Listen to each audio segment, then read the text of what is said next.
Buenos días.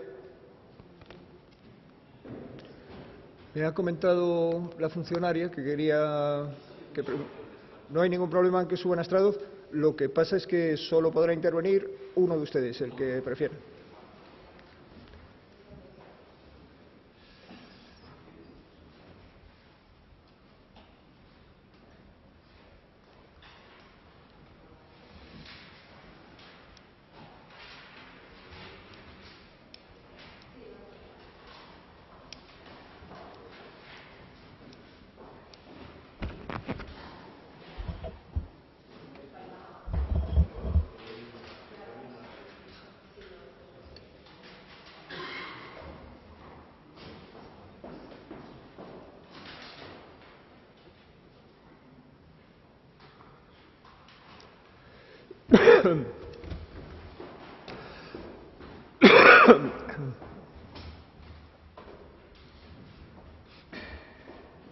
Que pase.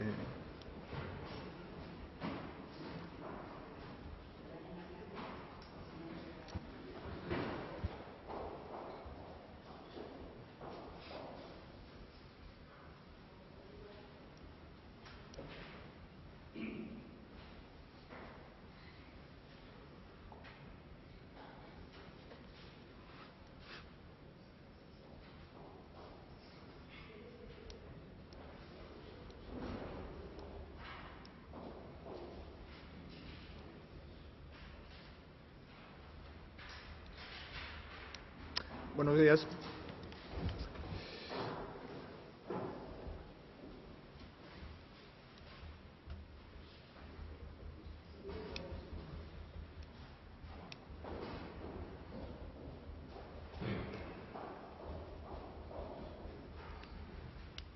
Bien, buenos días.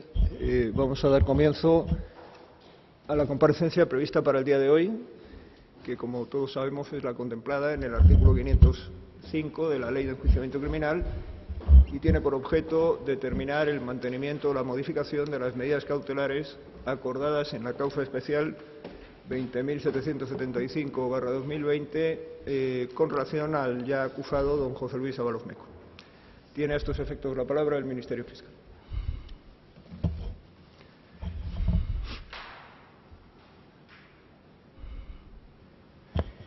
Con la venia, excelentísimo señor, para interesar la prisión provisional comunicada y sin fianza para don José Luis Ábalos Meco. El artículo 503 de la Ley de Enjuiciamiento Criminal, como sabemos, establece los requisitos para adoptar la prisión provisional: la existencia, la concurrencia a un delito castigado, sancionado con una pena cuyo máximo sea igual o superior a 2 años, y la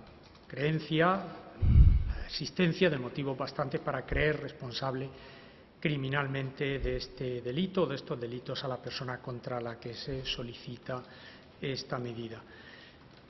Y que mediante esta prisión provisional se persiga algunos de los siguientes fines, entre los que nos debemos referir esta mañana exclusivamente al de riesgo racional de fuga, a conjurar un riesgo racional de fuga. El artículo 503 interpreta los factores o establece los factores que deben ser valorados para apreciar ese riesgo de fuga: la gravedad de la pena, la inminencia de la celebración del juicio oral y la situación personal, laboral y económica del investigado. Lo cierto es que este riesgo racional de fuga ha existido siempre durante todo el curso del procedimiento, se derivaba de la gravedad de los delitos y de las penas que podían imponérsele, de ahí que se acordaran en su momento por el excelentísimo señor magistrado instructor, a petición también de esta Fiscalía, que se acordaran medidas cuales fueron la retirada del pasaporte, la prohibición de salida del territorio nacional y también la de las comparecencias, la obligación de comparecer periódicamente, cada 15 días, comparecencias apud acta. En octubre pasado la Fiscalía se opuso a la prisión. Solicité el mantenimiento de estas medidas, entendiendo en aquel momento que eran suficientes para conjurar este riesgo. Primó entonces la consideración de la excepcionalidad de la medida de prisión preventiva frente a los nuevos indicios, al reforzamiento de los indicios que derivaban de la presentación de un informe patrimonial por la UCO que reforzaba e incrementaba los indicios de criminalidad contra José Luis Ábalos. Pensábamos entonces que en ese equilibrio entre el riesgo de fuga y la excepcionalidad de la medida primaba todavía esta excepcionalidad, porque es evidente que, y así lo ha declarado el Tribunal Constitucional y esta misma Sala Segunda, que la medida de prisión preventiva limita extraordinariamente el derecho a la libertad deambulatoria, porque mediante el internamiento del investigado en un centro penitenciario con carácter previo a la imposición de una pena derivada de una sentencia en la que se haya declarado su culpabilidad, pues afecta no solo a este derecho del artículo 17.1 de la Constitución, sino también a la esencia misma del derecho a la presunción de inocencia. Por eso, tanto el Tribunal Constitucional como este Tribunal Supremo exigen una ponderación especialmente exigente de la prisión preventiva y la existencia de indicios reforzados de criminalidad.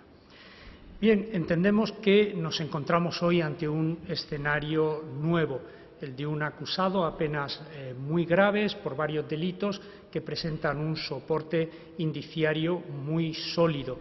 Ante la gravedad de estos indicios, que el investigado conoce mejor que nadie, se incrementa significativamente el riesgo de que decida sustraerse a la acción de la justicia para evitar una cada vez más cercana o más previsible condena. En segundo lugar, aparece como muy próxima la celebración del juicio oral, elemento al que se refiere también el artículo 503, con lo que esa condena, además de previsible a la luz de los indicios existentes, se presenta también como más cercana. En cuanto a los indicios, la situación, como digo, ha cambiado, no solo por la proximidad de la celebración del juicio, sino porque en ese llamado por algunos procesalistas proceso penal escalonado, en el que el material probatorio se va decantando a lo largo de sucesivas fases procesales, en las que las exigencias indiciarias son cada vez más potentes, hemos llegado al estadio último o penúltimo, que es el de la formulación del escrito de acusación. Tenemos un auto de incoación de procedimiento abreviado en el que se detallan con precisión una serie de conductas delictivas y se fundamenta cada una de ellas sobre un verdadero torrente de indicios contra José Luis Ábalos, y nos encontramos también con la existencia de dos escritos de acusación. Yo me tengo que referir, lógicamente, al de la Fiscalía, en el que se le acusa de delitos graves de organización criminal, cohecho, malversación, dos delitos de tráfico de influencias y un delito de revelación de información privilegiada. Se piden penas elevadas, penas de 24 años de prisión.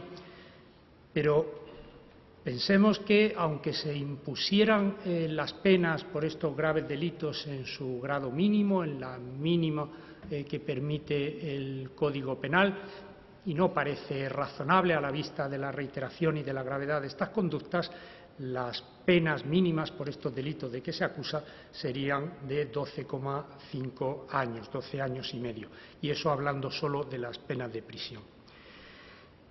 Los indicios, como digo, que sustentan el relato de hechos que se contiene en la acusación, permiten hacer un juicio de prosperabilidad positivo de esta acusación y que derive finalmente en una grave condena, máxime cuando José Luis Ábalos no ha opuesto a este relato una alternativa, unos hechos, un relato propio coherente que permita desvirtuar estos graves indicios.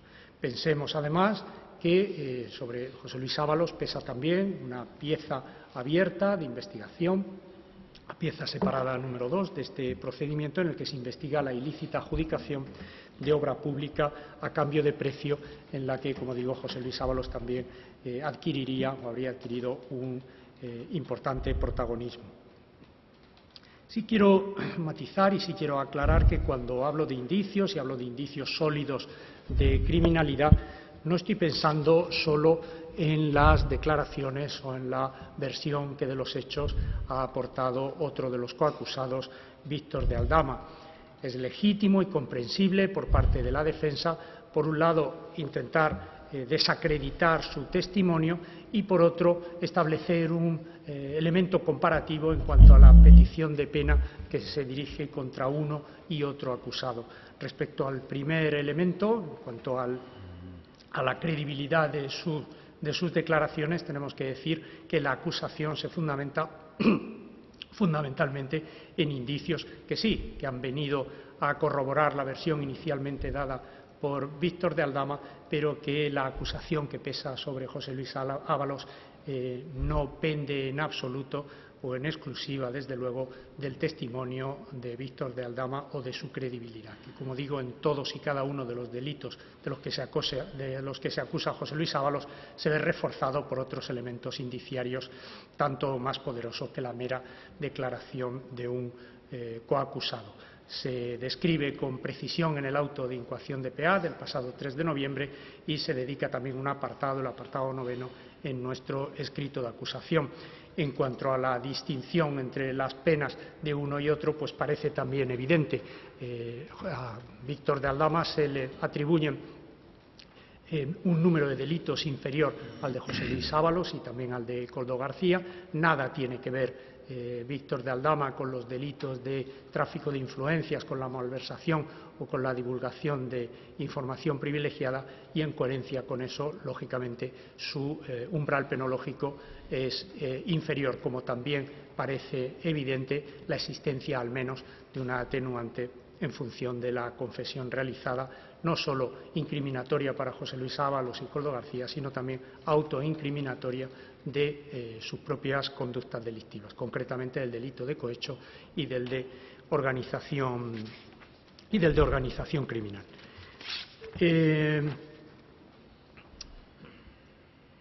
Finalmente, en cuanto a su situación personal, laboral y económica, a la que también se refiere el artículo 503 para valorar ese riesgo de fuga, es cierto que esa situación laboral todavía le ata a España, al territorio español, siendo, como es a día de hoy, diputado del Congreso, con la consiguiente dependencia económica, pero entendemos que la inminencia de la celebración del juicio oral, la inminencia también o la proximidad de una eventual condena sobre la que, como decimos, cabe hacer un juicio positivo de prosperabilidad, aleja o diluye la fuerza de este arraigo.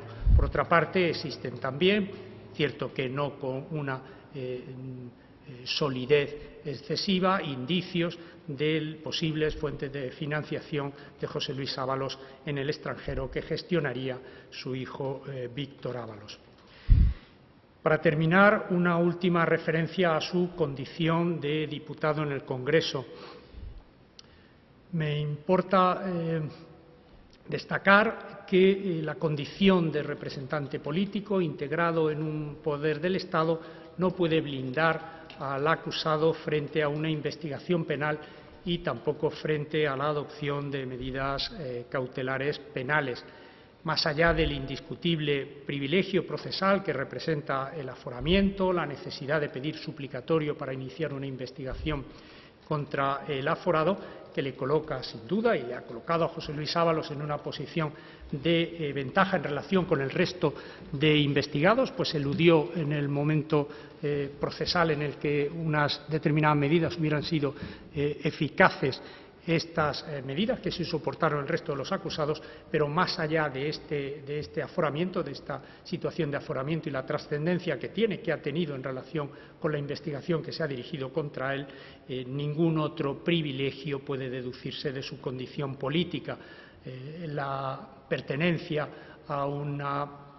al Gobierno de España, por tanto su integración como político en un poder del Estado, en el poder ejecutivo, fue lo que le permitió presuntamente y con la provisionalidad propia de esta fase procesal, haber cometido los graves delitos de los que se le acusa, y entendemos que no parece legítimo esgrimir esa pertenencia a este ni a otro poder del Estado para ponerse fuera del alcance de las responsabilidades penales de las que se le acusa y, por ende, de las medidas cautelares que le corresponden precisamente en función de estas graves responsabilidades en las que presumiblemente habría incurrido. Insisto, ninguno de los poderes del Estado puede esgrimir su pertenencia a ellos, por muy alta, por muy elevada que sea su posición en cualquiera de los poderes del Estado, sea el legislativo, sea el poder judicial, sea el poder ejecutivo, para eludir el alcance de las responsabilidades penales, en definitiva, el alcance de la justicia, que muy expresiva y muy simbólicamente se representa precisamente con una venda en los ojos, porque los operadores jurídicos, los jueces, los magistrados deben prescindir de estas consideraciones a la hora de adoptar medidas que atañen a cualquier ciudadano, cualquiera que sea su clase social, cualquiera que sea su estatus económico y, por supuesto, también cualquiera que sea sus responsabilidades políticas o su pertenencia, como digo, a cualquiera de los poderes del Estado. Por las razones expuestas, entiendo que las medidas actualmente acordadas frente a José Luis Ábalos Meco no son suficientes para conjurar un riesgo racional, objetivo, de fuga derivado, sintéticamente, de la gravedad de las acusaciones que pesan sobre él, de la gravedad de las penas que previsiblemente le podrían ser impuestas y de la proximidad, la inminencia de la celebración del juicio oral en ese último estadio en el que nos sitúa la tramitación de la presente causa. Nada más. Gracias. Gracias, excelentísimo señor fiscal. Tiene la palabra el señor letrado de las acusaciones populares. Con su venia, excelentísimo señor magistrado, en nombre de las acusaciones populares, de conformidad con el artículo 505 y 503 de la Ley de Enjuiciamiento Criminal, solicitamos igualmente la prisión provisional comunicada y sin fianza para el ya acusado José Luis Ábalos Meco. Esta parte lo ha solicitado en otras ocasiones. Por auto de la Sala se entendió en su día que existía un riesgo cierto y creciente a la luz y a la vista de los poderosos indicios de criminalidad que existían contra el señor Ábalos, y se entendía en los autos anteriores que no era todavía momento de adoptar las medidas que esta parte solicitó. Sin perjuicio, se anunciaba de la posible existencia de un momento futuro en el cual se acordaran medidas cautelares más gravosas. Bien, este momento futuro entendemos que ya ha llegado. La situación actual procesal de la pieza consolida y agrava el riesgo de fuga e impone la adopción, a nuestro juicio, así lo solicitamos respetuosamente del excelentísimo señor magistrado, que no haya una medida actualmente menos gravosa que permita conjurar este riesgo. Efectivamente, tras el dictado del auto de transformación, auto de 3 de noviembre, y la formulación de los escritos de acusación, ya no es posible hablar de potenciales delitos que pueden atribuirse al señor Ábalos o de potenciales penas que podrían solicitarse. La amenaza penal que se cierne sobre el acusado es ya muy real. Por lo tanto, nos vamos a remitir a los escritos de acusación y, por supuesto, al auto de transformación, auto de procedimiento abreviado, para obviar, extendernos en concurrencia de los dos primeros requisitos del artículo 503. Existen, evidentemente, hechos que presentan caracteres de delito y existen motivos bastantes para creer que el acusado es responsable criminalmente de los delitos de organización criminal, cohecho, tráfico de influencias, falsedad en documento oficial, malversación de caudales públicos, prevaricación administrativa y uso de información privilegiada, habiéndose solicitado por esta parte penas de hasta 30 años. Todos esos indicios dan buena cuenta del papel preeminente, protagonista, central, desempeñado por el señor Ábalos en la organización criminal. Sin su presencia liderando la organización criminal desde el Ministerio, no hubiera sido posible, sin ninguna duda, cometer estos graves delitos. Entendemos que concurre también el tercero de los requisitos. Existe un riesgo de fuga. Se trata de asegurar la presencia del acusado en el proceso. Al respetuoso entender de esta parte, concurren los indicadores establecidos por el legislador para valorar el riesgo de sustracción de la justicia. Hemos apuntado en la vista celebrada el 15 de octubre del pasado año los vínculos del acusado con diversos países de Hispanoamérica. Así se recoge en el informe de la UCO de fecha 17 de marzo de 2025, acontecimiento 1153, en el que se relacionan dos inmuebles vinculados al señor Ábalos en Perú y en Colombia, a los que se une su histórica vinculación tanto personal como familiar con la Fundación Fiadelso, que según consta en las actuaciones habría tenido delegaciones en Honduras, Nicaragua, Colombia, Perú, Bolivia, Chile y Uruguay. Asimismo, tanto en el atestado de la UCO 96-2025 como en el más reciente 157-2025 de 3 de octubre consta que el señor Ábalos habría recibido ingresos recurrentes de dinero en efectivo a través de su hijo, don Víctor Ábalos, procedentes de una empresa en Colombia. Le he pedido el favor a su hijo y a través de una empresa de Colombia le están dando 1.000 pavos al mes. Se lo están dando en mano, confesó don Coldo García Izaguirre a don Santos Terdán el 2 de octubre de 2022. Todo ello reforzado con los constantes viajes de don Víctor Ábalos a Colombia en múltiples ocasiones, acompañados por su padre, incluidos los recientes viajes de diciembre de 2022 y de abril de 2023, cuando su función como ministro había concluido. Los folios 121 y 122 del atestado de la UCO 157-2025 dan cuenta de hasta 13 viajes a Colombia.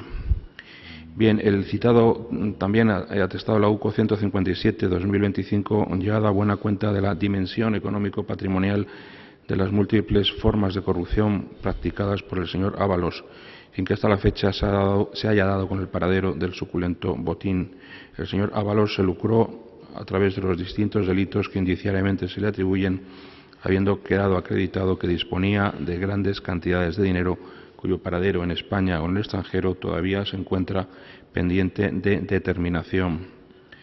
Todos estos factores, que en sí mismos ya motivaban un riesgo cierto de fuga, se ven complementados ahora por la proximidad del juicio oral ya inminente, de acuerdo con la circunstancia expresamente prevista por el artículo 503.1 tercero A de la Ley de Enjuiciamiento Criminal, a los efectos de la valoración de la concurrencia de este citado riesgo de sustracción a la acción de la justicia. La instrucción de este bloque de la causa especial está agotada, se han formulado los escritos de acusación y la celebración del juicio oral se acerca, y con ello se acrecienta suficientemente y de manera significativa el riesgo de que el señor Ábalos, con penas de hasta 30 años solicitadas por esta parte, se sustraiga ahora a la acción de la justicia.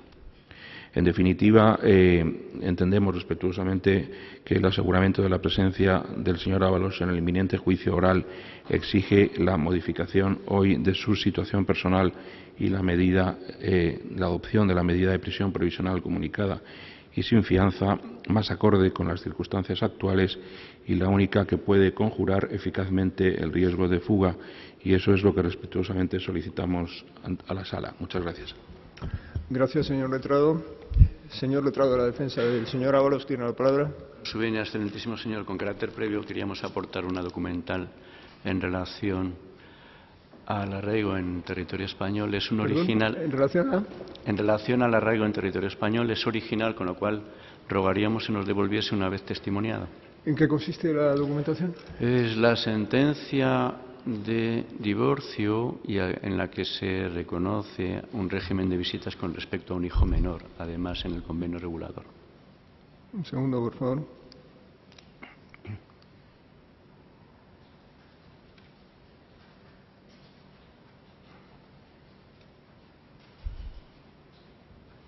¿Algún otro documento? No, ninguno. Excelentísimo señor. ¿Interesa a usted que se fotocopie para conservar el original? Es el original, lo único que tenemos. ¿Procedemos en ese sentido? Sí. Con su venia, excelentísimo señor, Vamos a hacer aunque parezca una perogrullada, vamos a hacer un informe oral porque nosotros lo que creemos es que tenemos que transmitir nuestras razones al excelentísimo señor instructor más que leer unos documentos que llevemos hechos con antelación.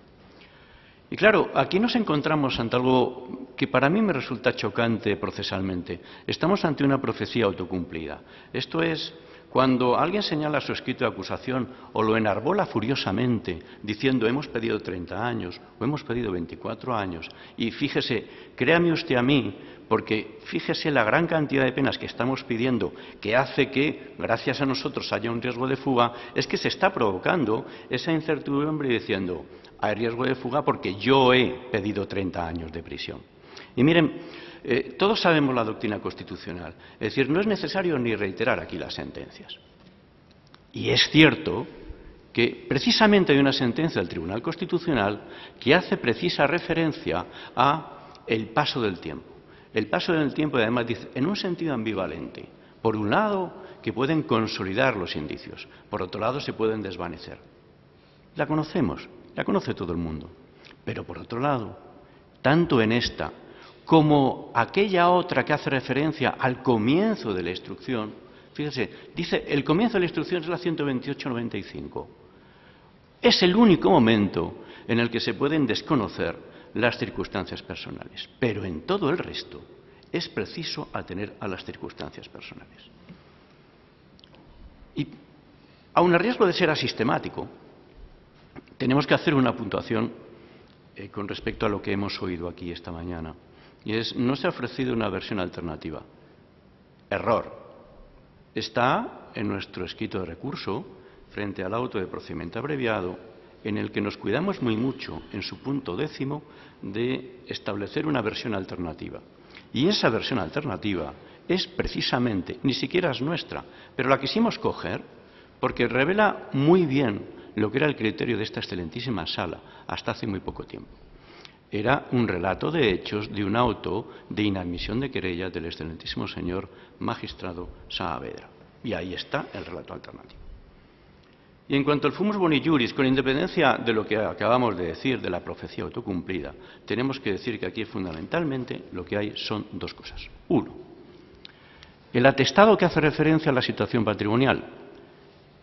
Excelentísimo señor, el problema es que ese atestado parece hecho en distintas partes, porque por un lado se dice que no hay nada destacable en la situación patrimonial, porque prácticamente ingresos y gastos están compensados, y por otro lado, en la segunda parte del atestado es cuando se dice, pero puede haber fuentes de financiación, no encontramos el dinero, y además tampoco pudo tener en cuenta lo que aportó en esta sala el Partido Socialista Obrero Español en un escrito que precedió o fue simultáneo prácticamente a las declaraciones de dos personas vinculadas laboralmente al Partido Socialista Obrero Español, que era el anexo 1, donde en una hoja Excel se hacía referencia a todos los pagos que se podían haber hecho desde el año 2017 a 2024. Y ahí, por ejemplo, lo que no pudo contemplar el informe de la Guardia Civil son los 127.000 euros que en gasto Secretaría de Organización, que según se dijo, cobraba en persona el señor Koldo, el otro coimputado, y que esto descuadraba totalmente las conclusiones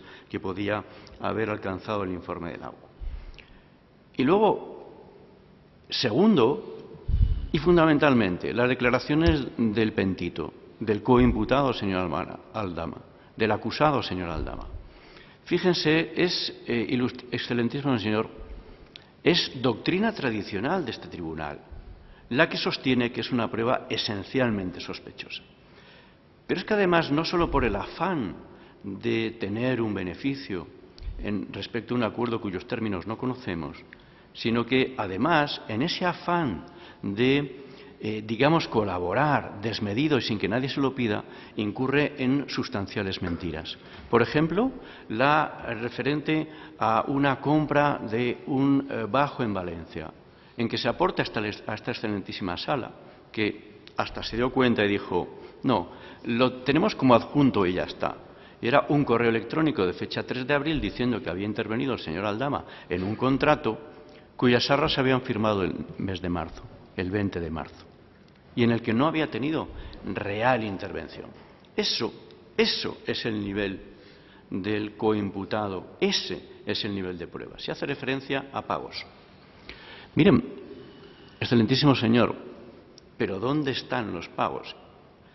La acusación popular ha traído aquí una serie de cuestiones que, por otro lado, como han sido oportunamente filtradas a un medio de comunicación, pues ya las teníamos preparadas. Para la próxima yo creo que no habría que filtrarlas. Mire, excelentísimo señor, la cuestión del hijo.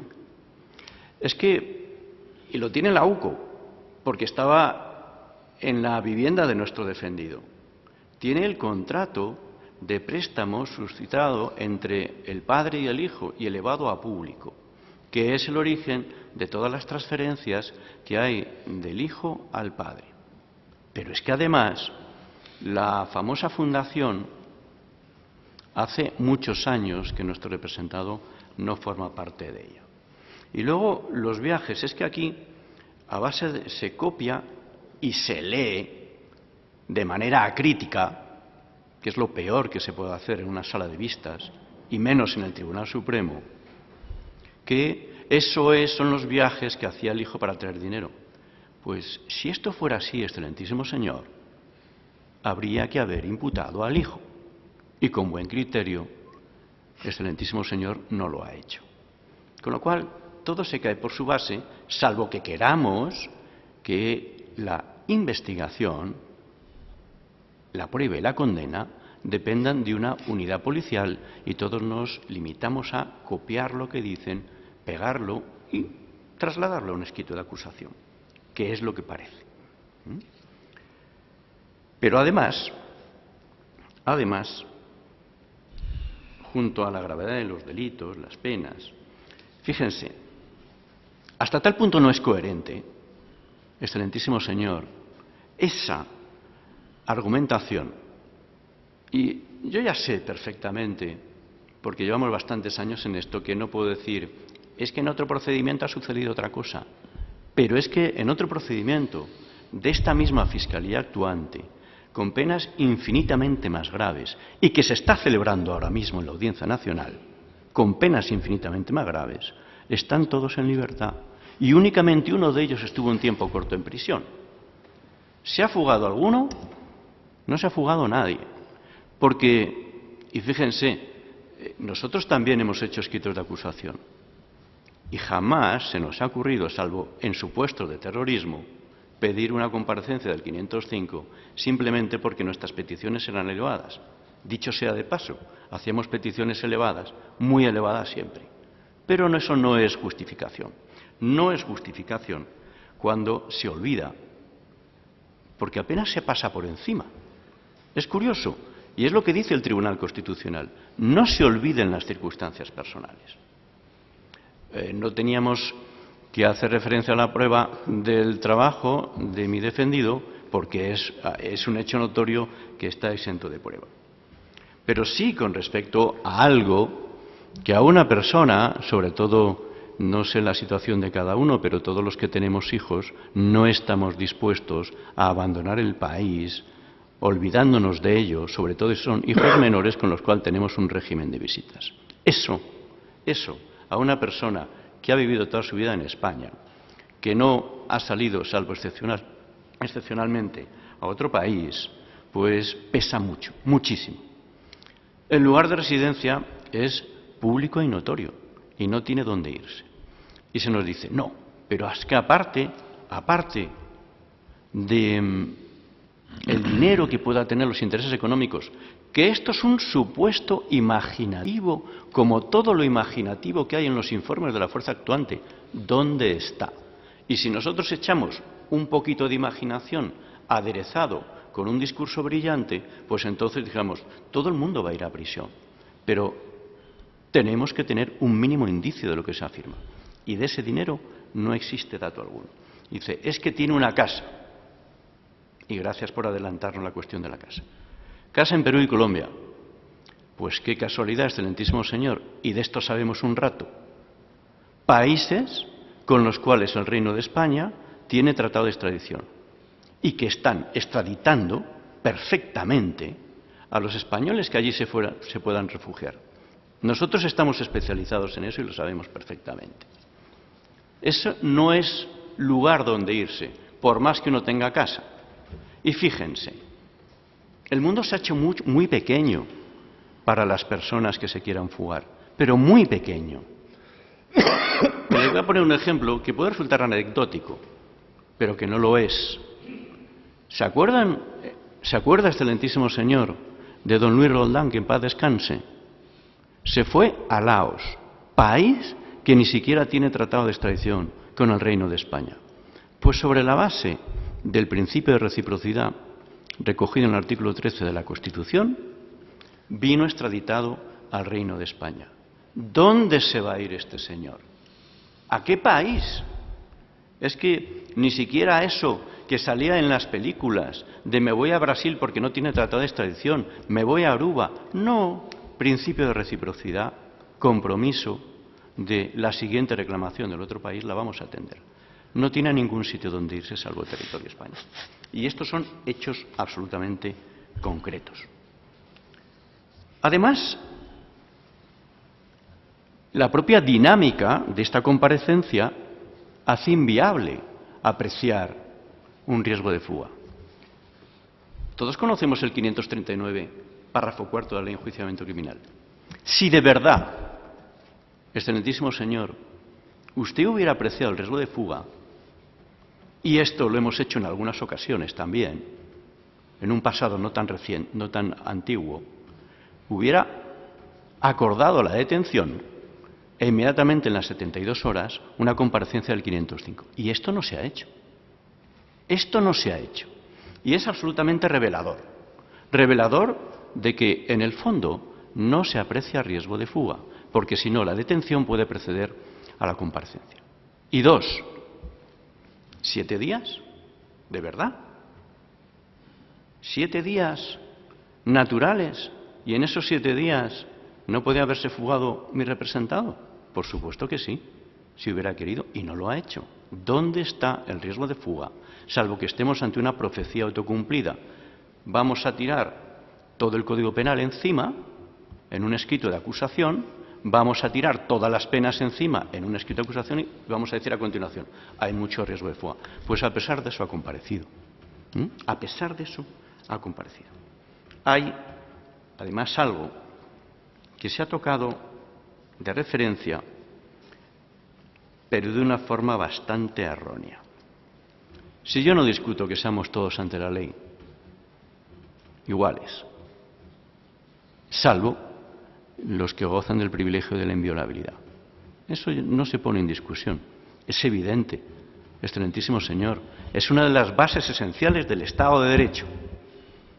Pero cuando se hace referencia a su pertenencia a la Cámara de Diputados, lo que no se ha tenido en cuenta, y es obligado para una valoración constitucional que exige el Tribunal Constitucional de la prisión provisional, es un dato que ninguna de las acusaciones ha mencionado. La vulneración del artículo 23 de la Constitución, porque se infringe, se pisotea y se machaca el derecho a la representación de los ciudadanos. Mi defendido no es simplemente un diputado, encarna la voluntad popular de los miles de ciudadanos que le han votado. Y como quiera que en una situación de prisión provisional supone la suspensión de sus funciones sin poder ser sustituido hasta una renuncia, hay miles de ciudadanos cuyo derecho de representación se queda huérfano. Y esa es la dimensión constitucional que me hubiera gustado escuchar de las acusaciones, porque eso es lo único que va a hacer legítima una prisión provisional de un diputado. Y si no, claro, tendremos que recurrir al Tribunal Constitucional para que nos diga qué se hace con ese derecho a la representación indirecta de los ciudadanos que en este momento queda huérfano. Por tanto, los indicios, y no es por decir, nuestros indicios son buenos, y yo podría decir, pero es que nosotros hemos señalado todos y cada uno de los contraindicios que hay. Esto es, la prisión provisional en este momento supone anticipar el debate, excelentísimo señor. Vamos a dejar que con tranquilidad ese debate no se anticipe aquí por una medida cautelar, sino que de manera reposada y sosegada una sala de lo penal de este excelentísimo Tribunal Supremo los valore. Y como quiera que no se va a fugar, la última reflexión que tengo que hacer es la siguiente. Para mí, excelentísimo señor, que lo que se está buscando es lo que se llama en el argot una declaración colaborativa. Declaración colaborativa que se vea favorecida por la estancia privada de libertad, de manera que lleguemos a juicio y cautivos y desarmados, tengamos que aceptar lo que se nos ofrezca. Pues mire, esa forma de hacer que se hacía en cierto órgano judicial hace 30 años es inaceptable en esta excelentísima sala.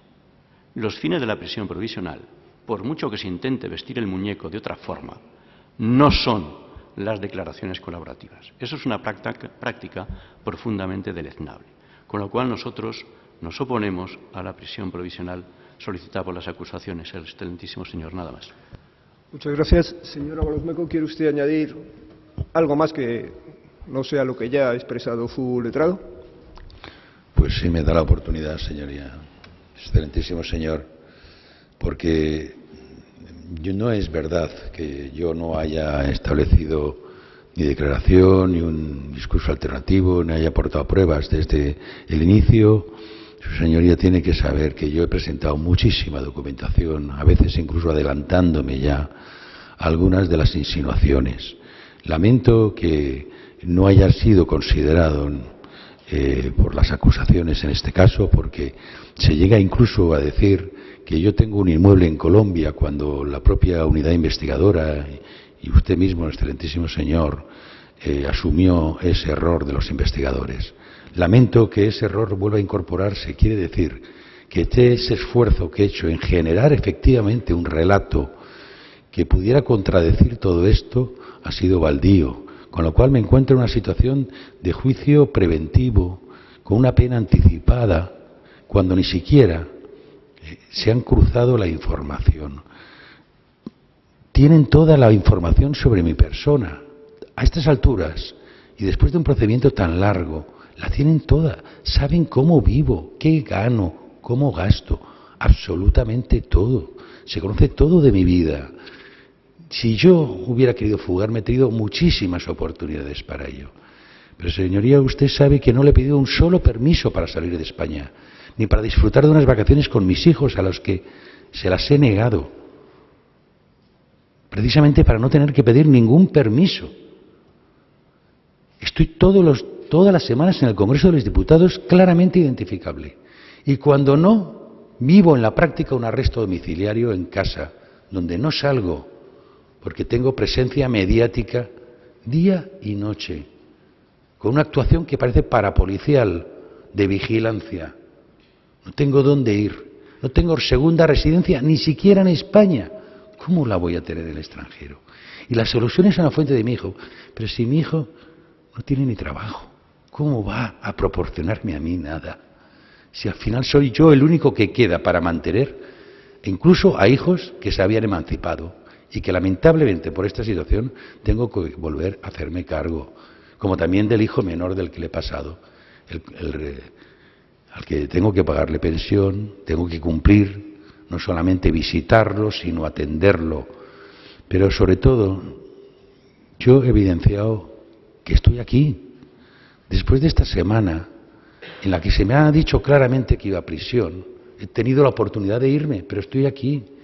Pero les diré, más allá del arraigo que tengo, de que no tengo dónde ir, en ninguna parte del mundo, por más que se empeñen, que no he hecho viajes recurrentes porque no es así, y ahí están las pruebas, los datos. Pero yo sigo manteniendo mi inocencia, ya sé que no es creíble, pero ese afán por demostrarla hace justamente que permanezca en mi país, del que nunca he salido, más que eventualmente para trabajar, y siempre he vuelto. Y ese afán es el que me hace estar aquí defendiéndome. No me puedo defender fuera. Ese ha sido mi propósito de siempre.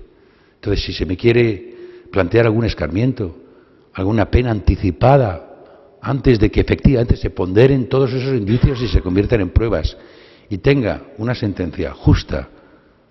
Si ese es el propósito, lo puedo entender, pero humanamente no lo entiendo. He tenido mucho tiempo para eso. Y, no, como digo, no he hecho ningún intento ni afán y no tengo dónde ir. Es más, saben perfectamente cuáles son mis medios de vida y lo que implicaría la privación de libertad. No solo privación de libertad, sino privación de ingresos y, por tanto, no poder mantener a mi familia.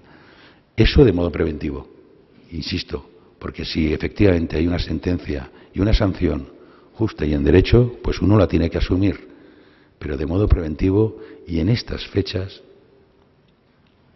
la verdad es difícil de comprender desde el punto de vista no solamente jurídico, que de eso ya se ha encargado mi defensa, sino el personal. Le agradezco que ni siquiera me haya limitado el tiempo, señoría. Muy bien, pues el acto ha terminado. Puede usted salir, pero tiene que permanecer en el edificio, como sabe, hasta que se le notifique la resolución que se dicte al respecto.